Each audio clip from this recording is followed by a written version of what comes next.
Bonjour à tous, ici Elsa de Ludipsy et aujourd'hui pour cette capsule psy ludique, je vais vous parler de l'anxiété sociale. D'abord, l'anxiété sociale qui était autrefois connue comme phobie sociale est ce qu'on appelle un trouble d'anxiété. Dans le DSM-5 ou le manuel de diagnostic de santé mentale utilisé en psychologie clinique, que je vous ai déjà parlé, on a certaines catégories et une de ces catégories est la catégorie des troubles anxieux. Donc, dans les troubles anxieux, il y a différents troubles diagnostiques que je vais vous présenter au cours des prochaines semaines. Le premier étant l'anxiété sociale ici.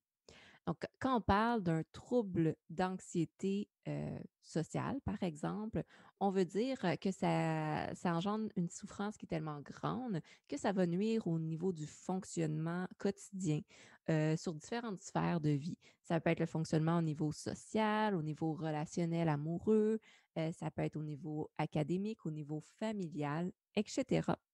Donc, ici, vraiment, un trouble d'anxiété, c'est quand ça engendre une souffrance, un problème au niveau du fonctionnement.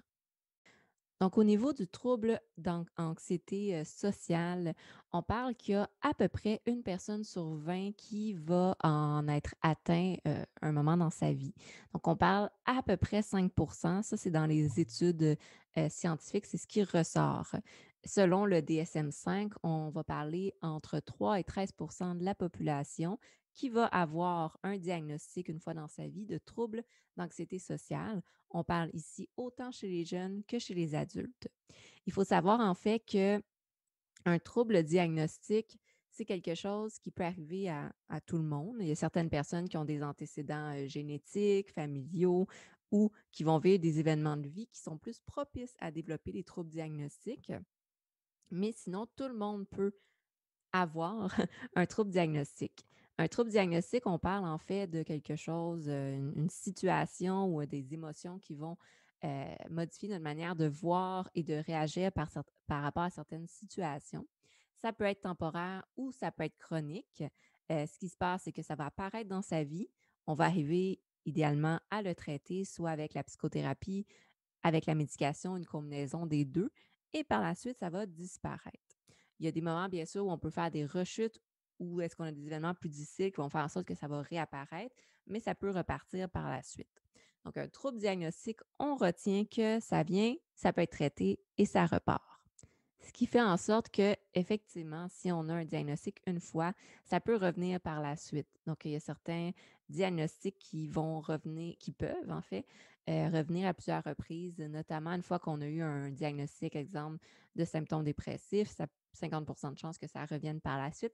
C'est un peu la même chose avec l'anxiété. Par contre, ce qui est important de savoir, c'est que quand on fait de la psychothérapie, ben, on développe des outils, des connaissances aussi qui nous permettent de pouvoir prévenir les prochaines fois et de ne pas retomber.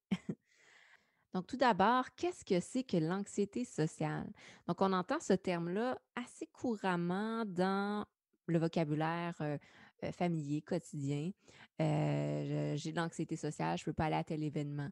Ah, en ce moment, je me sens que mon anxiété sociale est trop forte. Je fais beaucoup d'anxiété sociale lors des exposés oraux, etc. Il faut savoir que l'anxiété sociale en soi, comme je mets, c'est un diagnostic. Donc, il faut avoir certains critères pour pouvoir avoir le diagnostic. Et souvent, c'est confondu avec la timidité, la gêne ou même avec des traits de personnalité. Je vais vous expliquer ça un peu plus en détail par la suite.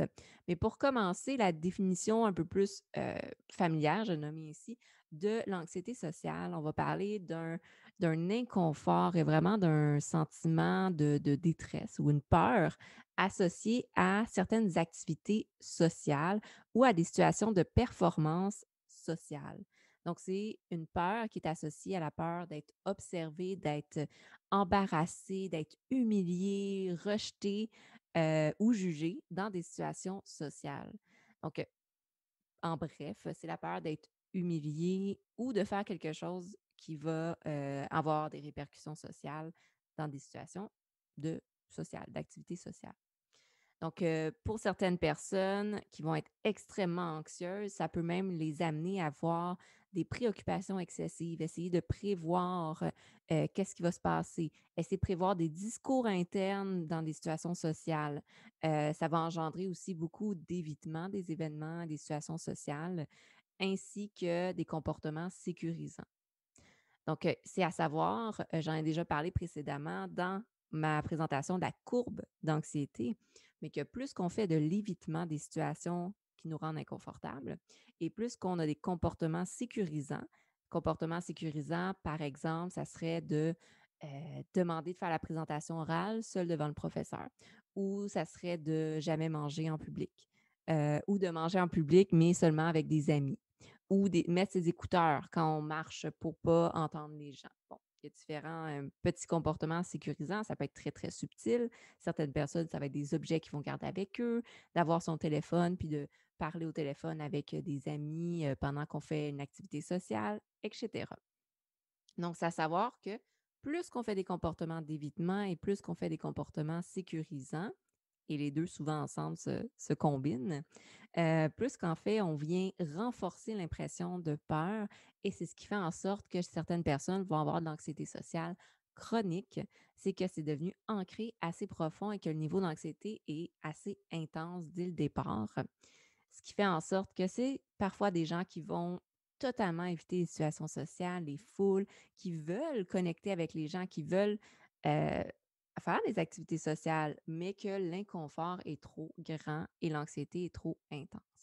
Donc, pour aider un peu à identifier, il y a vraiment plusieurs situations. J'en ai nommé quelques-unes, c'est pas juste ça, ça peut être dans des petites situations aussi qui font partie un peu du quotidien, puis que pour la majorité des gens, c'est pas anxiogène, mais pour les personnes avec troubles d'anxiété sociale, c'est très anxiogène. Par exemple, rencontrer des nouvelles personnes, se rendre à un nouvel endroit qu'on connaît pas, puis qu'on sait qu'il va y avoir des gens. Parler, performer en public. Bon, pas juste ici les présentations orales, là. Parler en classe. Boire ou manger devant les autres. Donc, même de manger, il y a une peur de s'en échapper dessus, il y a une peur de mal manger, il y a une peur d'être humilié dans ces situations-là. Parfois même se servir des toilettes publiques. Donc, d'aller à la toilette et que les gens nous entendent ou que les gens se disent des choses par rapport au fait qu'on a été à la salle de bain. Donc, ça peut devenir très anxiogène dans même nos besoins naturels de manger, de boire et bien sûr d'aller à la salle de bain. D'autres, ça va être de faire des erreurs devant les autres. Heu, est-ce que j'ai dit j'ai pas utilisé le bon mot? Est-ce que, oh non, j'ai bégayé? J'ai rougi en public? Donc des fois, ça va être associé à les actions, mais parfois aussi aux sensations physiologiques. Est-ce que j'ai de l'air, est-ce que j'ai assez écouté? Est-ce que j'ai de l'air endormi? Oh, est-ce que je suis trop rouge? Est-ce que et cetera. Parfois aussi, ça va être de participer à toute situation sociale qui demande de donner son opinion, des débats, des argumentations, choisir une activité de groupe et d'être en désaccord avec quelqu'un ou parler à quelqu'un qui est une figure d'autorité. Donc ça, c'est des situations, mais il y en a d'autres qui peuvent ressortir. C'est les plus communes. Au niveau de l'anxiété, un peu comme toutes les formes d'anxiété, vous allez voir à travers les semaines, ça se répète un peu, mais les symptômes physiologiques sont à peu près les mêmes.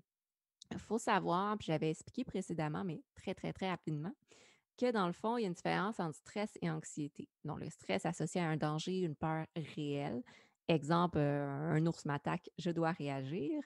Tandis que l'anxiété, on est beaucoup dans les ruminations du passé qu'on ramène au présent ou vraiment les anticipations par rapport au futur. Qu'est-ce qui se passerait si jamais je marchais à la forêt et qu'un ours m'attaquait? Et là, j'ai évité d'aller en forêt à cause de ça, par exemple. Donc ici, par contre, même si la source de la peur est différente, c'est important de savoir que les symptômes physiologiques sont à peu près similaires. C'est pour ça qu'on confond souvent stress et anxiété dans le vocabulaire qu'on utilise, mais dans, disons, l'anxiété, plus spécifiquement l'anxiété sociale, les symptômes qui peuvent ressortir, c'est des palpitations cardiaques, le cœur qui se met à battre super vite, des tremblements, des secousses musculaires, donc on shake, on n'est pas bien. Transpiration excessive. Donc, on transpire, on a chaud, on est même moite. des douleurs musculaires parce qu'évidemment, le stress, la tension musculaire, à un moment donné, on est rendu comme ça, puis on s'en rend pas compte, puis whoop, on relâche le tout. Souvent, qu'est-ce qui ressort? C'est des maux d'estomac, des maux de ventre. Je suis tellement anxieuse d'aller à la situation sociale que je finis par avoir mal au ventre, avoir mal au cœur, à ne pas y aller finalement. Effectivement, il y a aussi, de la confusion parfois, d'être un peu dans la lune, d'être perdu et bien sûr des petites choses subtiles, mais qui vont augmenter l'anxiété, exemple les rougissements, d'être rouge, de paraître gêné.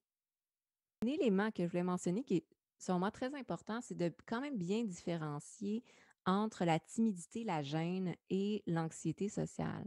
Donc, je mets tout à l'heure que la principale différence, c'est que, tu sais, au final, la timidité, la gêne, c'est tout à fait, c'est normal, ça arrive à tout le monde, mais que l'anxiété sociale, c'est un trouble diagnostique, donc qui engendre une souffrance forte et qui est présent depuis un certain temps. Donc ici, vraiment, qu'est-ce qui est important de retenir, c'est que la timidité, la gêne, ça arrive à tout le monde. C'est une partie aussi un peu de qui on est. Certaines personnes vont être plus timides, plus gênées. Ça arrive. Ça n'engendre pas un grand problème de fonctionnement, puis ça n'engendre pas une grande souffrance. C'est normal de, avec une présentation orale, d'être stressé puis d'être gêné. C'est normal quand on rencontre des nouvelles personnes au départ d'être stressé, d'être gêné. Par contre, c'est quand ça devient un stress ou une anxiété qui est tellement intense que ça nous empêche de rencontrer de nouvelles personnes ou ce que ça nuit à notre développement de notre réseau social ou à nos habiletés sociales, que là, ça devient vraiment problématique. Donc, la timidité, l'anxiété, on reconnaît que c'est normal. C'est en lien aussi avec des gens qui sont un peu plus introvertis, extravertis. Donc, si ça dépend de notre niveau d'énergie puis comment on va aller chercher ça. Comme j'ai présenté dans une capsule précédente sur, les personnalités introverties, extraverties, que je vous invite à écouter. Donc, il y a aussi l'élément que parfois c'est très utile d'être gêné. La gêne, c'est un peu comme un filtre par rapport à notre impulsivité émotionnelle et parfois on a le goût de dire quelque chose, puis hop, on va se retenir, on va se garder une petite gêne, justement parce que c'est nécessaire. Donc, si la timidité et la gêne, c'est aussi ce qui nous permet, dans certaines situations, de faire une petite pause, de réfléchir avant d'agir, et c'est ce qui fait partie un peu de l'instinct de survie. C'est normal. Deuxième différence que je pense qui est assez importante à faire, on le voit un peu moins dans le discours de tous les jours, mais au niveau clinique, c'est une observation qui est faite, c'est la différence entre ce qu'on appelle les traits de personnalité. J'avais présenté aussi dans une autre capsule la différence entre traits de personnalité et troubles de personnalité. Donc, sur le continuum, des traits de personnalité, on en a tous un peu à différents niveaux, puis c'est fluide et on s'adapte. Un trouble de personnalité, c'est quelque chose de fort qui nuit vraiment, encore une fois, à notre fonctionnement. Mais ici, on ne parle pas d'un diagnostic qui apparaît et qui peut être traité.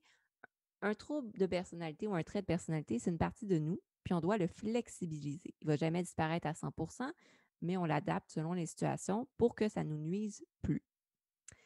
Ce que je veux dire par là, c'est qu'il y a quand même une différence importante à faire entre les traits de personnalité, de la personnalité évitante et le trouble d'anxiété sociale. Souvent, les 2 sont confondus ou en fait, les 2 vont être un peu comorbides. Dans ce sens, oui, souvent, une personne qui a des traits de personnalité évitantes va ça va favoriser, disons, l'apparition de l'anxiété sociale. Par contre, les 2 ne sont pas comorbides et les 2 en fait, ne sont pas la même chose. Puis c'est important de faire la différence entre les 2. Donc des traits de personnalité évitantes, c'est une manière d'être.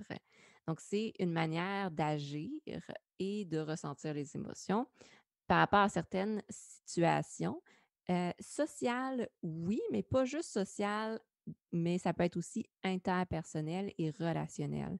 Donc, quand on parle de traits de personnalité évitantes, on va dire que certaines personnes sont plus sensibles ou réactifs par rapport spécifiquement à la crainte d'être jugées ou d'être critiquées.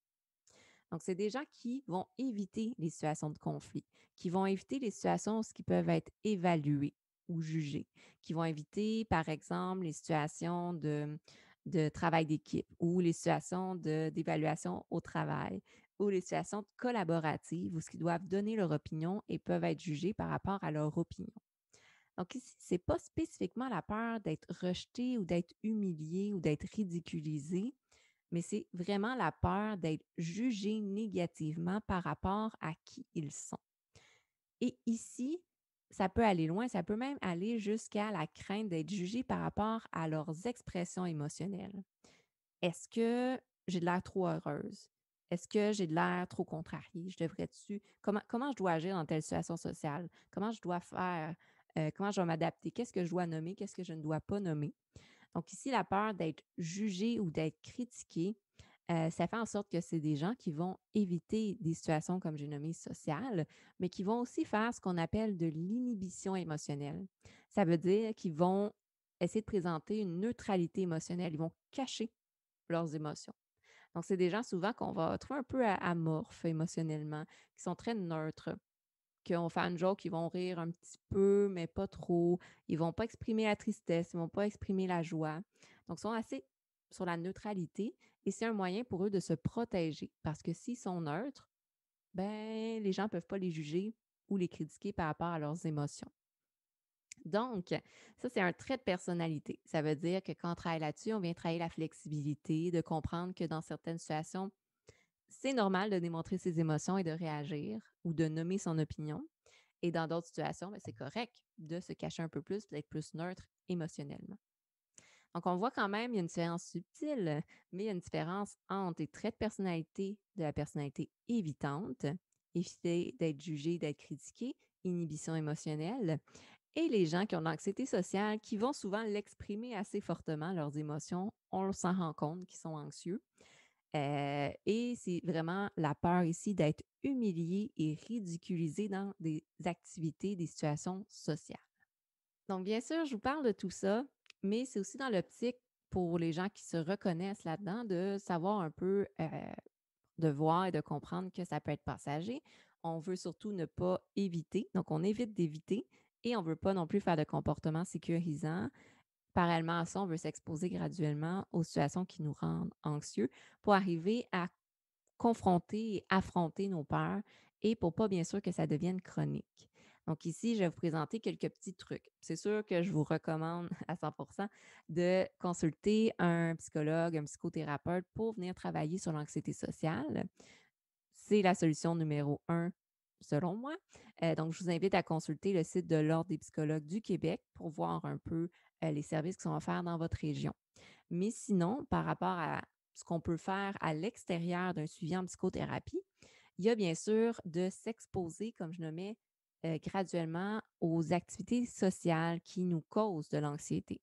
Donc ici, c'est important de comprendre, et encore une fois, j'en parlais aussi dans une autre capsule, si vous voulez avoir plus d'informations sur l'exposition graduelle, mais c'est important de comprendre qu'on veut s'exposer à ce qui nous engendre de l'anxiété, mais graduellement. Donc, on ne veut pas commencer tout de suite avec la chose qui nous engendre de l'anxiété 10 sur 10. On se laisse les chances de réussir. Donc, on va commencer par des petites choses qui nous engendrent peut-être un 3, 4 d'anxiété. Donc, exemple, si j'ai de l'anxiété sociale, ben, ça pourrait être de commencer par sourire à mes collègues au travail. Un petit sourire.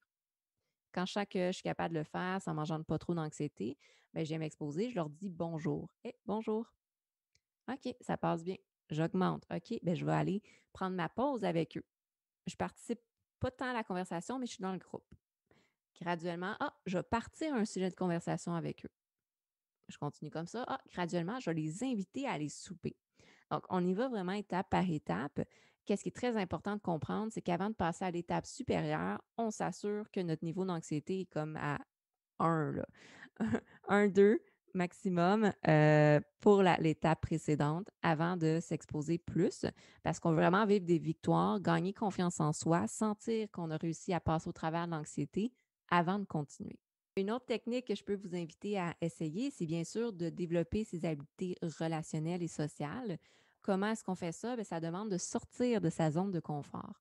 Je sais, c'est beaucoup plus facile à dire qu'à faire, mais sortir de sa zone de confort, c'est de comprendre que plus qu'on répète les mêmes comportements et la même manière de penser, plus que dans le fond, on est en train de juste entretenir notre mauvais pattern.